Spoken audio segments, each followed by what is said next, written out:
Assalamualaikum warahmatullahi wabarakatuh. Bersama saya Mia Utari. Dalam berita, Ketua Masjid Jami An-Nur meninggal dunia ketika imam sholat tarawih. Ketua Masjid Jami An-Nur Perumahan Cahaya Abadi, Kelurahan Sukamulya, Kecamatan Sematang Borang, Palembang, Purnama Hadi, 61 tahun meninggal dunia. Ia meninggal dunia dalam keadaan sujud saat imam sholat tarawih membacakan ayat pendek rakaat pertama di Masjid Jami An-Nur Palembang pada Rabu 22 Maret 2023 malam. Jemaah sholat tarawih yang persis bersebelahan dengan almarhum Usman 46 tahun mengatakan, sebelum meninggal dunia, almarhum sempat menyampaikan sambutan dan mengikuti sholat isya berjamaah.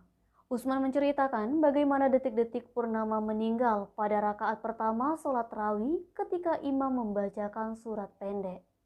Selesai membaca surat Al-Fatihah dan sedang membaca surat pendek, tiba-tiba almarhum jatuh perlahan dan posisinya sujud. Meskipun Purnama terjatuh dalam kondisi sujud, sholat tarawih tetap berlanjut. Setelah selesai rakaat kedua, jemaah sholat tarawih langsung berkumpul dan berupaya membawa Purnama menuju rumah sakit. Jenazah dimakamkan di TPU Kampung Serang, Kelurahan Sukamulya, Kecamatan Sematang Borang, Kota Palembang, sekitar pukul 10.00 waktu Indonesia Barat.